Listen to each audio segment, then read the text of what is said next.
A continuación, se analizará un video del canal TED llamado Preguntas para Pensar, con la ponente Melina Fuman.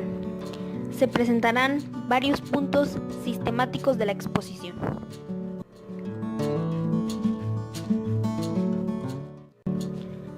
Quienes nos ven por primera vez enfocan su mayor atención a nuestra imagen. La exponente Melina Fuman porta un vestido a la rodilla de un tono verde militar. Lo complementa con unos zapatos de plataforma color marrón y para terminar el look con unos aretes largos. Su aspecto general no es muy formal por la forma de vestir en el foro en el que se encuentra. Sin embargo, la forma de expresión transmite seguridad, el cual hace que el público tenga atención de lo que dice. Melina en la ponencia presenta una sonrisa donde puede decir que disfruta a cada instante de lo que está haciendo. El maquillaje que utiliza es muy al natural, de tal manera que no presenta una exageración en ella. Ella utiliza su cabello complementando su forma de vestir de una manera no muy llamativa. La impresión de su imagen expresa comodidad ante la situación donde se encuentra y no es de una manera muy llamativa, demostrando seguridad. Su tono de voz es agudo, pero en algunas ocasiones sube un poco cuando ella expresa lo que le apasiona. El problema no es que estas preguntas estén en los pizarrones. El problema es que estas son las únicas preguntas que están en nuestros pizarrones. Y a su vez le da sentido a lo que expresa con un ritmo medio y con claridad, el cual permite que la audiencia logre entender lo que le quiere transmitir mediante su fluidez de palabras. El volumen que ella presenta es de una manera muy constante durante toda la conferencia. La intensidad emocional es media cuando empieza la conferencia, pero a medida que se va adentrando al tema y mencionando los puntos que le agradan, su intensidad aumenta hasta colocarse en una intensidad emocional alta. La ponente expresa de muy buena manera la intensidad de articulación, debido a que realiza la pronunciación adecuada en cada momento. Explicaremos el uso del lenguaje no verbal para poder captar la atención del público. Esta parte es muy importante a verificar por el simple hecho de que existe mayor transmisión de mensaje que solo con la comunicación oral. Bueno, en un principio se genera con las manos movimientos suaves en donde se trata de resaltar el tema importante, el cual es el problema de las escuelas para enseñar, y lo afirma con las manos, lo subraya para destacarlo. De igual manera utiliza gestos para afirmar sus puntos, en donde con una mirada firme destaca y da a entender lo que está hablando. Hace una pausa pequeña para dejar que los oyentes asimilen lo que dijo. Da un ejemplo con preguntas clásicas de la escuela que todos deberíamos haber estudiado pero que poco recordamos. Por lo que interactúa un poco con el público y da a cada pregunta una terminación con un movimiento de manos que resaltaba la pregunta. Para hacer más amplios sus ejemplos, utilizaba las manos para ejemplificar un poco sus ideas de lo que quería dar a entender. Daba ejemplos y actuaba. Algo interesante es que en dadas ocasiones doblaba un poco las rodillas, inclinaba la cabeza hacia un lado y alzaba un poco las manos, como ejemplo para destacar algo chusco o obvio, como se ve en esta imagen. De igual forma, desarrolla escenas donde se representaban historias, utilizando sus manos y cara para interpretar y expresar cada uno de los personajes, de tal forma que dieran a entender cómo se comportaban. El movimiento que más utilizaba para cualquier explicación, e incluso en momentos de pausa, utilizaba las manos de esta forma, con las yemas de los dedos juntas y una mirada de asombro.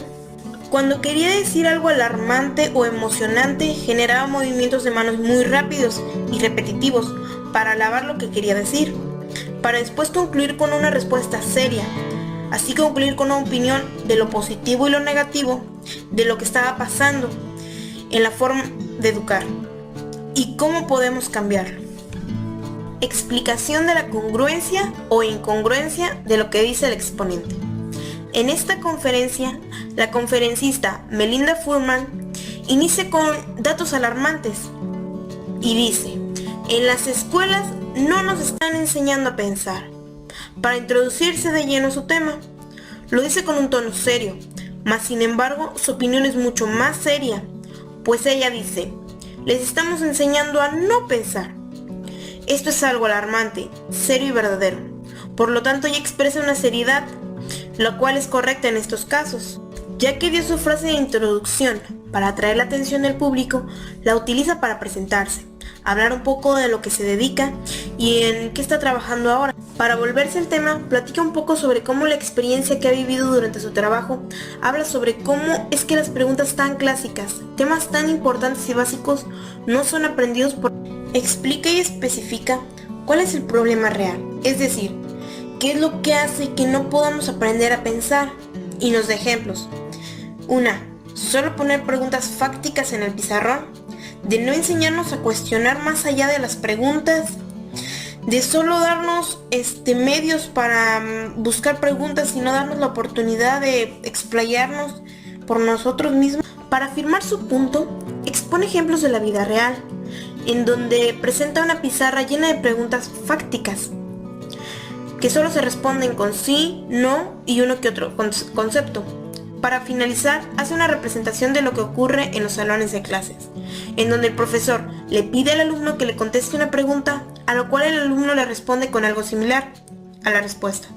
El profesor lo corrige, pero no hay una buena retroalimentación. No hay una forma en que el alumno se cuestione cómo es que esto pasa, por qué se responde de esta forma. Y menciona que aunque los profesores tengan toda la intención de enseñar, la forma de hacerlo no es la correcta. Su voz es amable, tranquila, lo suficiente para entender que la situación es grave, pero ya se está haciendo algo para corregirlo. Es decir, ella por medio de su experiencia e investigaciones da a entender lo que quiere decir, cómo podemos solucionar esto. Al finalizar explica que existió un experimento en donde se realizaron preguntas a diferentes jóvenes, preguntas que en su grado deberían de ser fáciles. Demuestra por medio de una gráfica los devastadores resultados. Pero da una buena noticia, en donde nos cuenta que se puso en manos a la obra aplicando el método de enseñanza a los estudiantes para que razonen. Se aplicó durante todo el año. Los índices de respuestas correctas se aumentaron en más de un 300%. Esto con el fin de dar a entender que sí existen formas de cambiar la situación de las escuelas. Reconoce que es difícil, mas sin embargo es nuestra responsabilidad cambiar la modalidad de las escuelas para cambiar el futuro de nuestros jóvenes a algo mejor.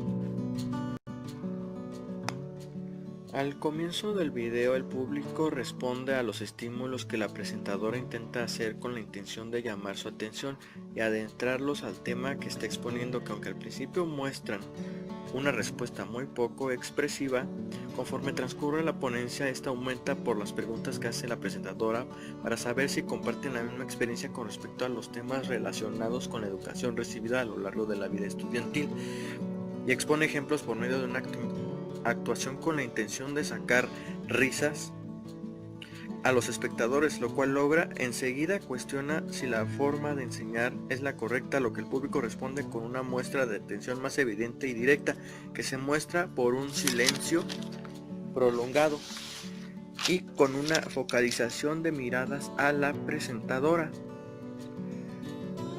la cual aprovecha y continúa con la charla. Continúa haciendo otro chiste con el que los receptores se ríen un momento. En los comentarios finales, la gente ya se ve un poco cansada, pero estos vuelven a prestar atención a las palabras de la conductora cuando presenta resultados de sus investigaciones, y sus últimas reacciones son con un entusiasmado aplauso por parte de la despedida de la presentadora.